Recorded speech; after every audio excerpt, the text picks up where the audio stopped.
ആഹാ, കറിയൊന്നും വെക്കാൻ വയ്യാതെ മടിച്ചിരിക്കുവാണോ? പോട്ടെ, സാരമില്ല, ഇങ്ങ് പോരെ, നമുക്കൊരു തട്ടിക്കൂട്ട് കറി ഉണ്ടാക്കാം. നല്ല ടേസ്റ്റുമാണ്, വീട്ടുകാരോട്ട് അറിയത്തുമില്ല എത്ര ടൈം കൊണ്ട് ഉണ്ടാക്കിയെന്ന്. പല പേരിട്ട് വിളിക്കാം, എരിശ്ശേരിയെന്നോ കൂട്ടുകറിയെന്നോ എന്ത് വേണമെങ്കിലും ഇട്ട് വിളിക്കാം.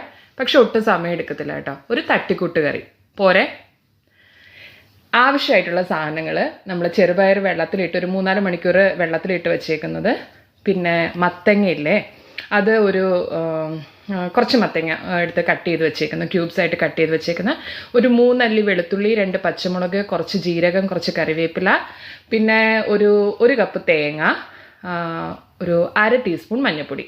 ഇത്രയും മതി കേട്ടോ. നമുക്ക് ആദ്യം നമ്മുടെ കുക്കർ എടുത്ത് വെച്ചിട്ട് നമ്മുടെ ചെറുപയറും പിന്നെ മത്തങ്ങ കട്ട് ചെയ്ത് വെച്ചേക്കുന്നതും കൂടെ ഒന്ന് വേവിച്ചെടുക്കാം. ഇപ്പോൾ ചെറുപയർ നമ്മൾ വെള്ളത്തിലിട്ട് കുതിർത്ത് വെച്ചേക്കുന്നത് കാരണം രണ്ടിനും കൂടെ ഒരുമിച്ചിട്ടാൽ മതി, സെപ്പറേറ്റ് ആയിട്ടൊന്നും ഇട്ട് വേവിക്കണ്ട. ഒരുമിച്ച് തന്നെ, അല്ലേ തന്നെ നമ്മുടെ ഒരു തട്ടിക്കൂട്ട് കറിയല്ലേ, വേറെ വേറെ പാത്രത്തിനൊന്നും അന്വേഷിക്കണ്ട. രണ്ടും കൂടെ ഒരുമിച്ചിട്ടിട്ട് നമുക്കങ്ങ് വേവിക്കാം. കുറച്ച് ഉപ്പും കൂടെ ഇട്ട് കരിഞ്ഞു പോവാതെ എത്ര വെള്ളം വേണമെന്ന് നോക്കിയിട്ട് അത്രയും വെള്ളവും കൂടെ ഒഴിച്ചിട്ട് നമുക്ക് വേവിക്കാം. ഓക്കെ, അത് വെന്ത് വരുന്ന സമയം കൊണ്ട് നമുക്ക് ഇതിൻ്റെ അകത്ത് ചേർക്കാനുള്ള മിക്സ് തയ്യാറാക്കാം. ഒരു മിക്സിയുടെ ജാറെടുത്ത് വെക്കുക. അതിൻ്റെ അകത്ത് നമ്മൾ പറഞ്ഞിട്ടുള്ള ഈ വെളുത്തുള്ളിയുടെ അല്ലിയും പച്ചമുളകും കറിവേപ്പിലയും ജീരകവും തേങ്ങയും മഞ്ഞൾപ്പൊടിയും എല്ലാം കൂടി ചേർത്തിട്ട് നമുക്ക് കുറച്ച് വെള്ളം കൂടെ ചേർത്തിട്ട് അരച്ചെടുക്കാം. അങ്ങ് നല്ല ഇതായിട്ട് തിക്ക് പേസ്റ്റായിട്ട് അരച്ചെടുക്കണം അങ്ങനെയൊന്നുമില്ല, ഒരുവിധം ഒന്ന് അരച്ചെടുക്കുക കേട്ടോ. ഒരുപാട് വെള്ളമൊന്നും ഒഴിച്ചില്ലെങ്കിലും കുഴപ്പമൊന്നുമില്ല.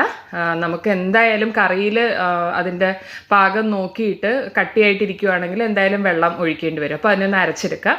നമ്മുടെ പയറും മത്തങ്ങയും കൂടെ വെന്ത് വന്നിട്ടുണ്ട്. അതിൻ്റെ അകത്തേക്ക് നമ്മൾ ഈ അരച്ചു വെച്ചേക്കുന്ന ഈ മിക്സ് അങ്ങോട്ട് ചേർക്കുക.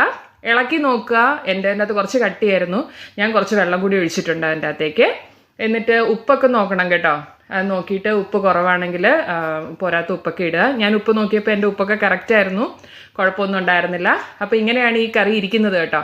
ഇനി ഇതിൻ്റെ അകത്ത് നമുക്ക് ബാക്കിയുള്ളതെന്ന് പറഞ്ഞാൽ കുറച്ച് താളിച്ച് ചേർക്കണം. താളിച്ച് ചേർക്കാനായിട്ട് എണ്ണ ഒഴിക്കുക. വെളിച്ചെണ്ണയാണ് ഒഴിക്കേണ്ടത്. അല്ല നിങ്ങളുടെ കയ്യിൽ വെളിച്ചെണ്ണ ഇല്ല എങ്കിൽ വേറെ ഏത് എണ്ണ വേണമെങ്കിലും ഒഴിച്ചു, ഒരു കുഴപ്പമില്ല. നമുക്കങ്ങനെ നിർബന്ധമൊന്നും ഇല്ലാത്ത കറിയാണ് കേട്ടോ. പിന്നെ കടുകിട്ട് പൊട്ടിക്കുക, വറ്റൽമുളക് ഇടുക, കറിവേപ്പില ഇടുക, പിന്നെ ചെറിയ ഉള്ളി ഉണ്ടെങ്കിൽ അതും കൂടെ കട്ട് ചെയ്തിട്ടുള്ളൂ കേട്ടോ. ഇതെല്ലാം കൂടി ഇട്ടൊന്ന് മൂപ്പിച്ചിട്ട് നമുക്ക് നമ്മുടെ കറിയിലേക്ക് ഇതിനെ എടുത്ത് ഒഴിക്കുക, അങ്ങോട്ട് കലക്കുക, ഒഴിക്കുക, കഴിക്കുക. ഇത്രേ ഉള്ളൂ കേട്ടോ. നല്ല സിമ്പിളായിട്ടുള്ളൊരു കറിയല്ലേ, നല്ല ടേസ്റ്റുമാണ് കേട്ടോ. കഴിച്ചു കഴിഞ്ഞിട്ട് പറയും, നല്ല കറിയാണല്ലോ, പക്ഷേ നമുക്കല്ലേ അറിയുള്ളൂ, അധികം സമയമൊന്നും എടുത്തിട്ടില്ല.